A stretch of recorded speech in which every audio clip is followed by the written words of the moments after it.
Hey, welcome to the Maxwell Leadership Podcast. This is our podcast that is committed to you. And our commitment is we're going to do our best to add value to you as a leader. We want you thinking like an influencer, like a leader, so you will multiply value to others. My name is Mark Cole, and today John Maxwell is going to share 4 thoughts that should inspire, that it will inspire, that I believe that it will make a difference in the strength and the resilience in your leadership. In fact, as I was listening to this lesson just a few minutes ago, I imagined the gift of John Maxwell. I imagine this 77-year young leader that has committed 50 years of his life to learning, studying, improving, and communicating leadership. And I just imagined him right here at Christmas time, pulling me beside him around a campfire and saying, Mark, let me give you 4 things that 50 years has taught me. Let me share with you 4 things that will strengthen you and give you resilience if you will allow it.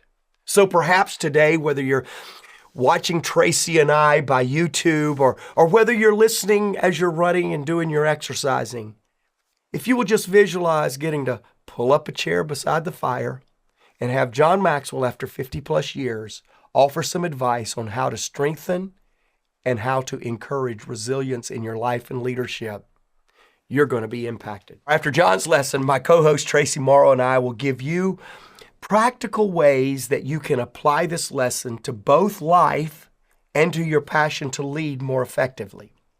If you would like to download the free bonus resource for this episode or even watch us on YouTube, visit maxwellpodcast.com/resilient. Also, stay till the end for an exclusive offer just for you, our listeners and viewers. Now, here we go. Pull up a chair. Here's John Maxwell.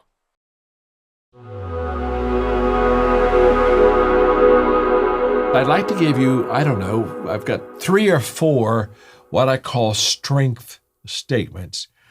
And a strength statement is just a statement that if I give it to you and teach it for a moment, it'll give you strength. It'll be almost like a vitamin. It'll give you energy boost that'll just help you to lead during, some difficult hours. So let me give them to you and see if it doesn't help you. For example, strength statement number 1 I want to give to you today is this. Just because you're struggling doesn't mean you're failing. And I think that's a very important statement to make because I think a lot of people, when they're struggling, and we all struggle, especially during difficult times, during adversity, we're not always winning. We're sometimes in the ditch.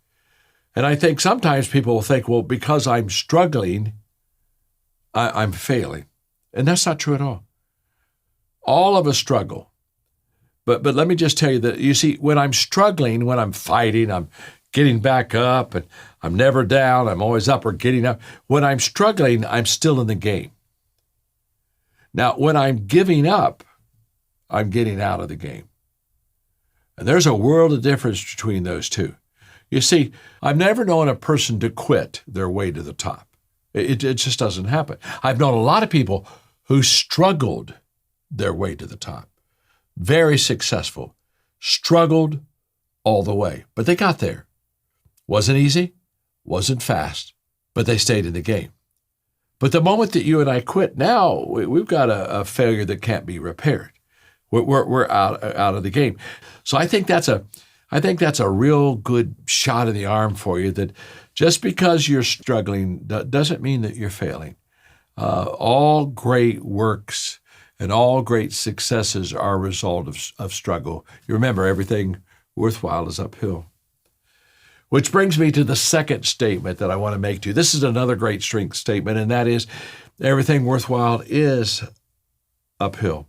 I have a wonderful friend, Art Williams, and Art Williams has a statement that I pass on to you right now that'll just put wind beneath your wings, I promise you. And here's what Art says. He said, I don't promise you that it will get easier. I do promise you that it'll be worthwhile. And Art told me he built his company and the people that he brought on his team. He said, now you have to understand something. If you're going to build a great business, I'm not promising you this is going to be easy. I'm not going to promise you this is going to be quick. I'm not going to promise you that this is going to be even natural for you. So I can't promise you those things. Those are fake promises. What I can promise you, Art Williams would say, is very simple. I can promise you it's worthwhile. You see, when you think of everything being uphill, do you know what's at the end of that hill? All of your dreams, all of your hopes, all of your desires. And if you've built a business, it's uphill all the way. If you've got a great relationship with your spouse or with friends, it's uphill all the way. It's always uphill. It's always uphill. And so I want you to know that struggling is uphill. Coasting is downhill. So when somebody says, well, man, it's just not difficult, it's very easy, and I don't have to work at it, they're going downhill. Everything worthwhile is uphill. Let me give you another strength statement. This is one by Margaret Thatcher, who was the great prime minister for many years at Great Britain. Her statement was this: you may have to fight the battle more than once to win it. I love that because I think that there are times when we think, all right, I fought that and I won, now I can get on with my life, only to find that the battle comes back, that the problem pops back up, that the adversity surrounds us one more time. And Margaret Thatcher was right when she said, you just sometimes have to fight a battle more than one time to be able to win it. But I want you to know that you just have to keep fighting the battle. Let me give you an example. I've written more material on leadership than any man that's ever lived in the history of the world. But let me tell you a story. I wrote 27 books before I ever had a book make the bestseller list. 27. 27 books that never got recognized. 27 books that a lot of people never bought. 27 books that stayed on bookshelves or in some kind of a backroom supply office. 27 books before I ever got a bestseller. Now, 35 million books later, people say, oh my gosh, it's just amazing that you write and books just sell a lot of copies. Not really. Again, I wish you could have been with me in the beginning. I had to go through 20. What would have happened? What would have happened if at my 25th or 26th book, I just say, you know what, I just don't think I'm cut out for this. I don't think I'm going to make it. You see, the problem with quitting is you never know how close you were to succeeding. You never know. I could have stopped after 26 books, and I could have told everybody, I gave it a shot, gave it my best shot, and all that would be true to a certain extent. But on that, 28th book, a bestseller, and then another bestseller, and now dozens and dozens of bestsellers. But I didn't get there quickly. I didn't get there easily. I had to keep fighting the battle. I had to keep writing books. I had to stay in the game. And again, what do I teach all the time? Consistency compounds. Wow. Let me give you another strength statement. Here it is. If you don't create the future you want, you must endure the future you get. You see, we have a future. That's not the question. The question is, what kind of future are we going to have? And what I want you to see in this strength statement is this. You create your own future, or somebody else will create it for you. This is the difference between being intentional and unintentional. If you're intentional, you create your future. If you're unintentional, somebody else creates it for you. It's the difference between asking the question, can I, and how can I? Now, isn't that interesting? Those questions are quite similar. But when I ask the question, can I? I'm expressing the fact that I may not. I'm expressing the fact that maybe I'll exit and quit.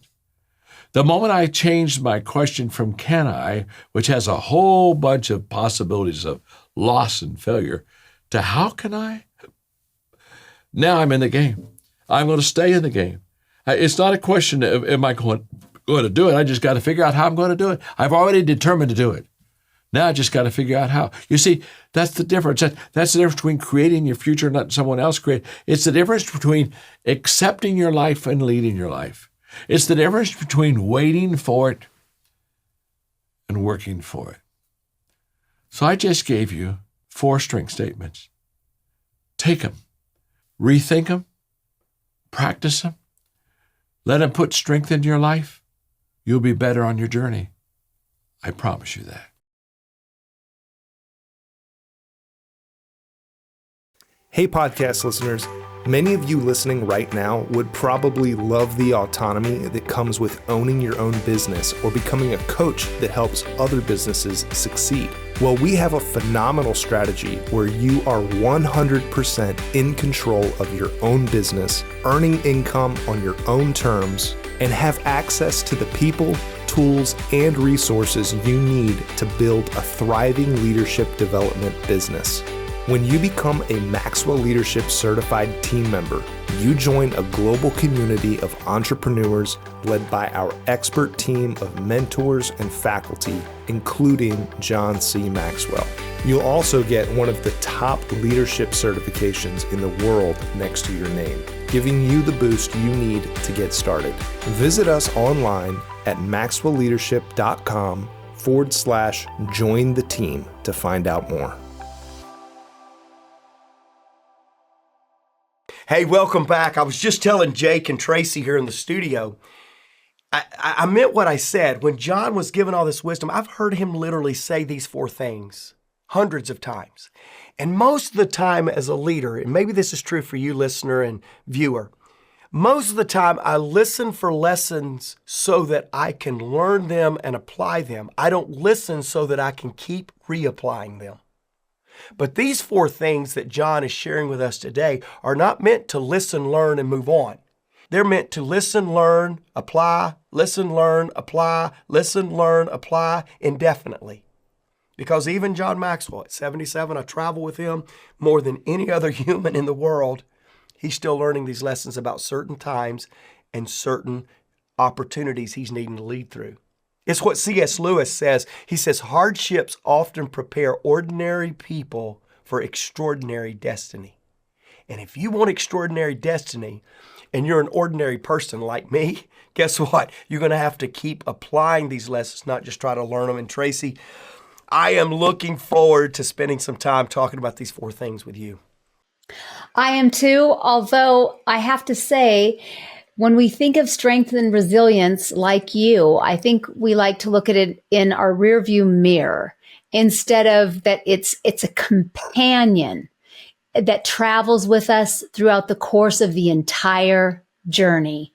And that is a really difficult thing because we want to kick that companion out of the car, lighten our load and travel without. But when John said, just because you're struggling, it doesn't mean you're failing.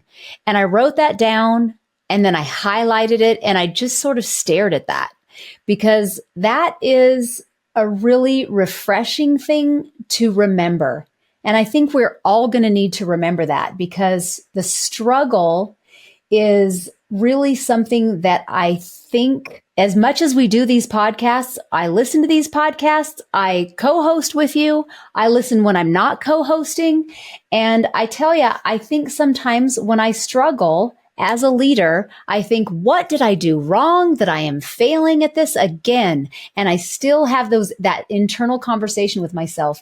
And so to remember from John, and who's a mentor to us all, that struggling doesn't mean we're failing, that it is a companion for the entire course of the journey. So, Mark, if you'd be open to sharing with us, you are always so open as a learning leader, a generous leader to share with us your lessons. What are some of the personal lessons that you've learned as a result of the struggle through not failing, but just through the struggle? You know, I've said often, Tracy, that I am a recovering people pleaser. One of the other things is that I have resilience. I am resilient at kicking myself harder than I kick anybody else. The self-condemnation I have in my leadership, in my life, I think it's a product of some frames of references that I grew up with and that I was super involved with. There's just this almost dogmatic judgment that I give to myself during failure.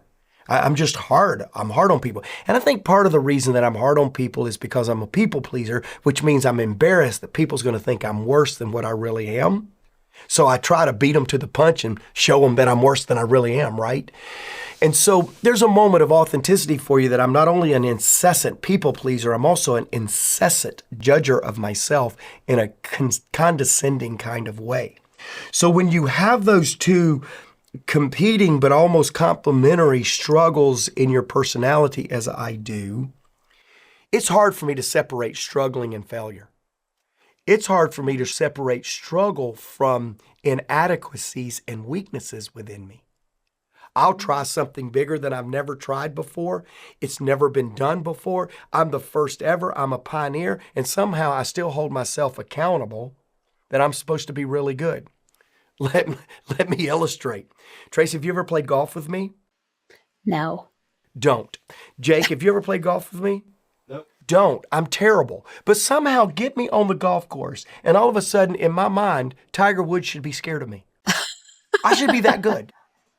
And yet, I'm not that good. But somehow I get into a new environment or a leadership environment, and when the struggle becomes real, it speaks to my effectiveness rather than speaks to the challenge of something new I'm trying to do. Therefore, when John says, just because you're struggling, don't see it as a failure, it hits me deep. Because almost every struggle I have, my immediate assessment is I'm failing. I'm not adequate. I'm not good enough. I'm on the golf course. I'm not shooting par. I do that, and what John's statement really is here, gang, podcast family that relate to me, this is a get out of jail free card. Quit being so harsh on yourself if you're struggling. You may be struggling because you're trying something nobody else will do.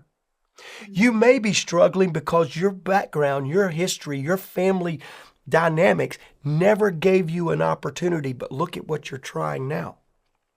It's why John says, hey, don't say I'm giving up, say I'm getting up, because you're still in the game. Hey, I don't know how 2024 is finishing up for you, but you're still in the game. I don't know if you've done everything right or if it's been a struggle, but guess what? You're still listening to a podcast, watching a podcast, trying to improve yourself. You're still in the game. You're not failing. You may be struggling, but struggling is not failing.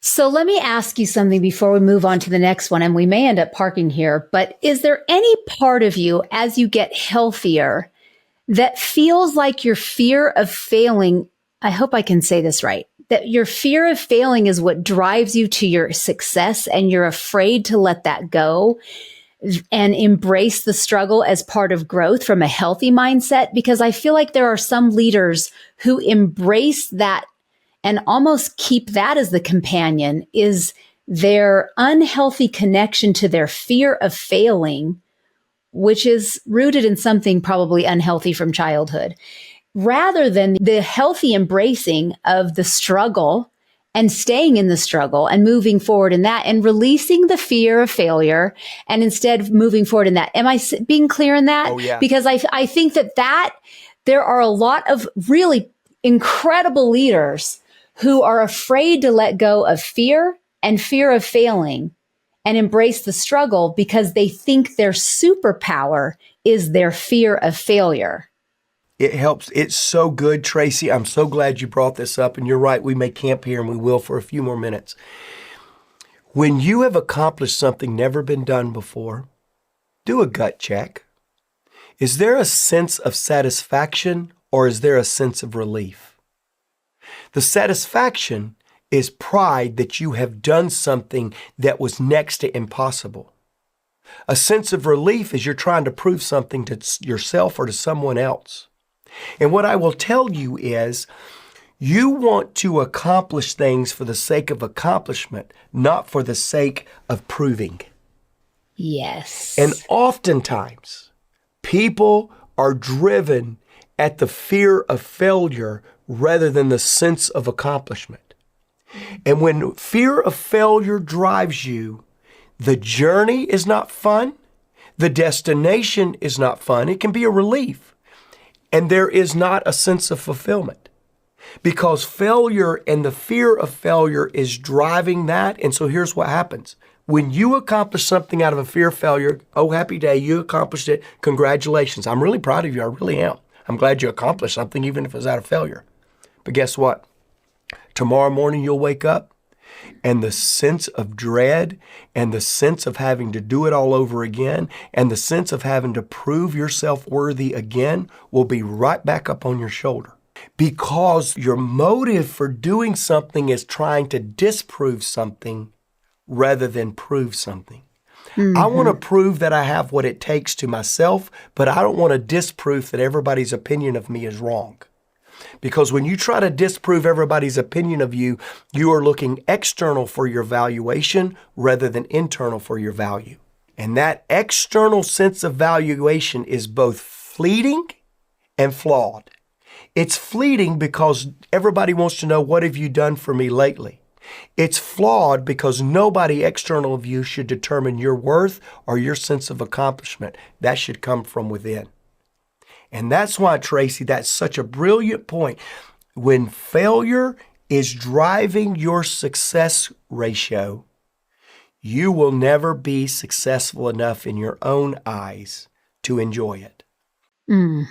I think that's so good that you said that, because that's why John will say, you know, there's always a deeper meaning to his little catchphrases when he says, feed your faith and starve your fear, because exactly what you just said, if you're doing it because you have a fear of failure or you're trying to prove it to some nameless, faceless person from your childhood who told you you'll never amount to something, when you wake up, that dread and fear is still there because fear, the hunger of fear is never satisfied. And you will wake up continually with that deep, deep hunger. Fear is starving for more and more and more, and it will never be satisfied. And that's why we have to starve it, because it will continually drive you and you will never feel satisfaction. So I'm so glad that you addressed that. And now let's move to everything worthwhile is uphill. And I hope that person, I just want to pause to say, the person, the people, because I know so many leaders who are driven by fear of failure. I hope you will really maybe even turn the podcast off there. Maybe somebody stopped to cry because it broke something deep in you. It addressed something deep in you that you have struggled with for a really long time. And I hope you receive that message, and really you'll have to address it again and again and again. But I hope you really receive it and let it go with you. Lay that behind and move forward. So everything worthwhile is all uphill, John. And then he says, all the way. Like, I hate those three words. Those three words. I'm like, couldn't you have just left it at everything worthwhile is uphill? That he's like, all the way.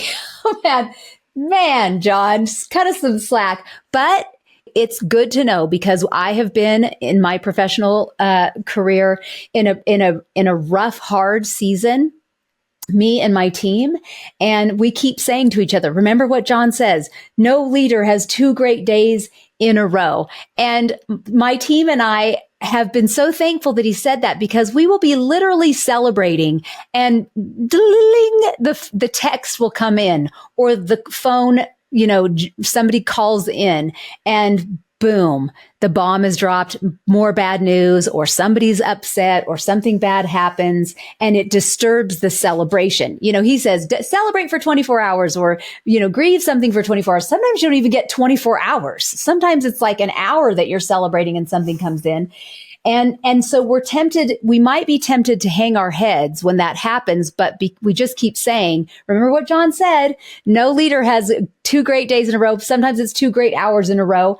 But how has this been proven so far in your leadership, Mark, that you've seen? Yeah, I'm like you. When John's teaching that everything worthwhile is uphill, I'm going, yeah, absolutely. You sacrifice, you pay the price. Nothing's easy. And then it's all good. It's all good. In fact, it's our standout statement for this podcast. We always try to have a guiding statement for our podcast. And this one, this is it. Leadership isn't easy, but it is worthwhile. So I got it. I bought into the fact. It's the all the way that is my problem. It's like, can I get a relief? John says the problem, when he first started saying this, he said the problem, we all have uphill dreams. We all have uphill aspirations. If you're watching the podcast, I mean, I'm holding my hand up. We all want to get there. The challenge is we have downhill habits, right? In other words, we all say, okay, we'll pay the price. Tell me the price, I'll pay it. The problem is after I've paid the price and there's still more to pay, that's when I go, man, somebody baited and switched me on this leadership thing. Okay? I was sold a bill of goods here. Everybody told me, Mark, you're going to have to pay the price to become an owner of a company. Okay, I paid that. Why do I have to pay again and again and again and again? It really is That's right. all the way that I camp out on all the time. I've told this story before. I'll never forget, back in 2007, I was making a leadership transition. I was really struggling. I was having a really difficult time and could not figure it out. And I was in my office perplexed like this. This was way before 2020. I've sit like this a lot more after COVID and after ownership and when the gray hair started popping. But I'm sitting there at my desk and I was at home that day, and Stephanie, my wife, came in and she said, hey, what's going on? I said, I don't think I can do this, Stephanie. It's too hard. I think I'm going to go back to the easier position to lead. I just don't think I can do this. She just silently left the room, and I went, wow, that was effective. Thanks, babe. Glad you asked and found out, and now you're gone. She's out. And I just kind of was sitting there, and about 5 minutes later, and my wife is not technically inclined at all. Like, for her to print a piece of paper like I'm getting ready to tell you, that's like seriously, we have come a long way, baby. For my wife to go up and on her computer, she made this piece of paper just like this right here. And she put on there, she made 5 words, as big a font as she could get on one thing. And number one, I was just amazed that my wife had created a document without my help. But here's what it said, and it's hung in my office ever since. You were made for hard. You were made for hard. And she said, Mark Cole, I don't want to hear that comment again. I don't want to hear you say I want to go take the easy road again. You, my friend, my husband, my pal, you were made for hard. That statement has sustained me for years to know that, hey, I was created for this. Bring it on. I got this. I was made for hard. And that helps, but it's still all the way. all the way. Thankfully, thank you, Stephanie, for not also adding all the way at the bottom of that paper for Mark. I don't think he had it in him to take it that day. That day, that would have been 3 words too many. Yeah, that's right. That would have been 8 words too much. That's right. So I would love for all of you, if you feel also inclined to have that as a reminder up in your office, tag us on social media, Maxwell Leadership, and we would love to see that you are putting that up in your office as well, because it's a great reminder to all of us that we were all made for hard. This is not just Mark Cole. This is all of us. We were all made for hard. When we were called to this leadership game, we were all made for hard. Gosh, our time is running slim, but when John talks about, we're going to have to fight the battle more than once to win it. That, again, with this lesson, I am tempted to think that I failed the first time around if I didn't get the lesson that I have to learn it again. But John really drives us home, and he calls it layered learning. And so from your personal experience, Mark, talk about how layered learning has been a friend to you in your journey. I tell John often when I'll make a mistake, I'm pretty okay. It's taken me a long time, but I'm pretty okay when I make a mistake on something I've never done before. I really have gotten like, wow, okay, didn't see that one coming. Boy, I learned a lot, got a lesson out of it. It's worth it. I literally have right now in my arsenal $1 million lessons. Lost $1 million, but I got a good lesson out of it. I mean, literally, that's in my portfolio now. So I kind of have gotten there. My challenge is when the same issue comes back up, when I have to learn something the second time. And what John says here is when you have to fight the battle more than once to win it. And I have really, fortunately, we are out of time because I have two stories in business of times to where I thought I had won the battle. I thought I had accomplished everything that I was going to accomplish, only to have that sucker raise its head again. Anybody out there, podcast family, listening, viewing, and this is another place to tag us with a comment. Anybody played leadership whack-a-mole? You whack that baby, it sinks, and then all of a sudden it pops up over here. And then you whack it over here. And by the way, I got chastised about saying kick the cat. If any of you love moles, please, I'm not really taking it out on a mole, but you know the whack-a-mole thing. And you get done and you go, yes, I got it. And that thing pops up again. It's leadership whack-a-mole. And for me, that's a challenge because I take the second and third time of fighting the same battle as a personal affront to my lack of leadership getting it completed the first time. But as business leaders, what John is saying here, there are some things in your business that you're going to have to defeat that enemy, that distraction, that obstacle multiple times to get the final war victory that you want. And I can tell you as a leader, there have been people, and again, I want to be very careful because some of my illustrations are listeners to this podcast. But I'm going to tell you, I can think of a couple of situations that I thought for sure that we together had fought a battle and won that battle, only for 2 weeks later them to come back with the exact same problem that I thought we had just accomplished. And then I can tell you over time, we fought it from this angle, from this angle, from this angle, claiming victory every time. To where one day, guess what? We did get victory. One day we did overcome. Here's my point in saying that.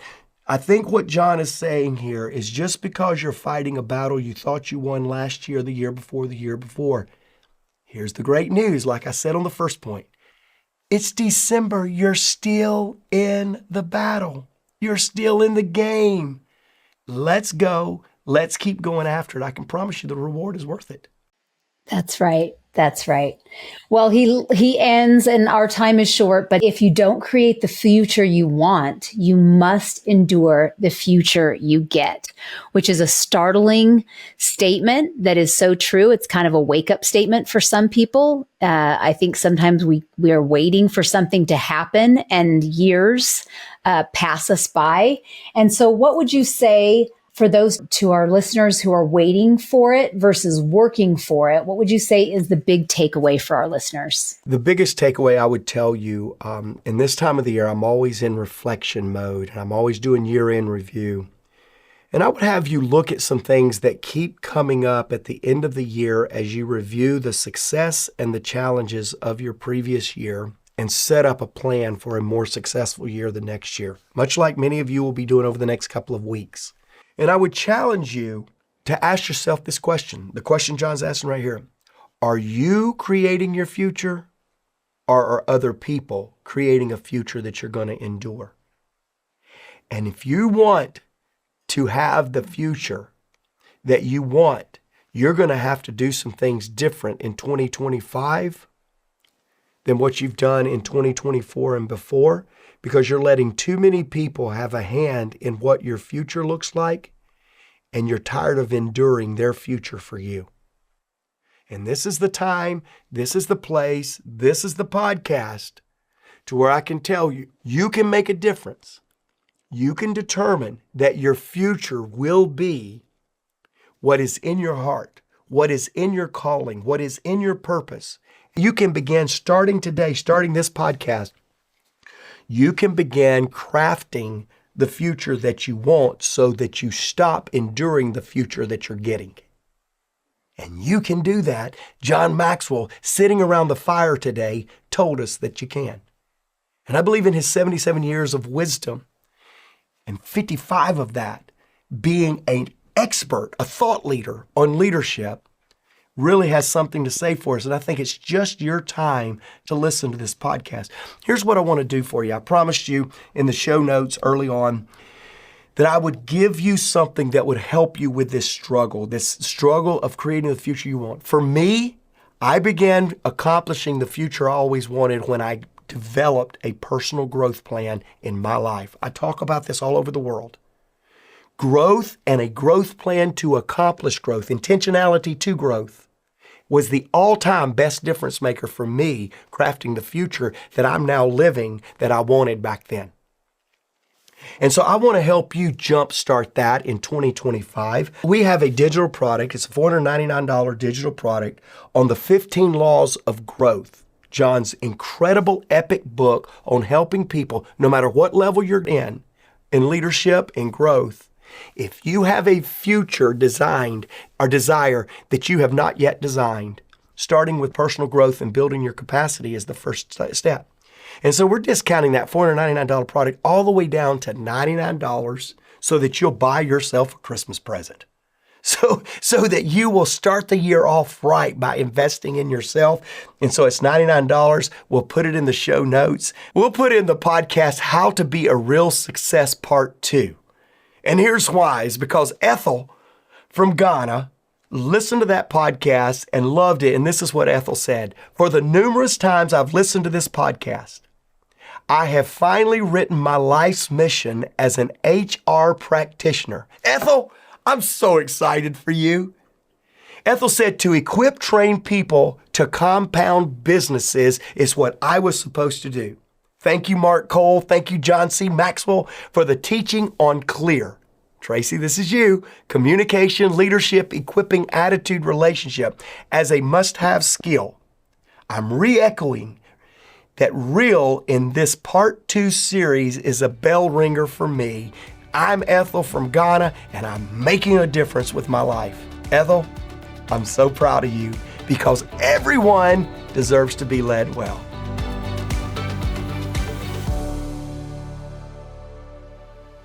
Are you ready to elevate your leadership to new heights? Join the movement towards High Road Leadership with John C. Maxwell's latest book.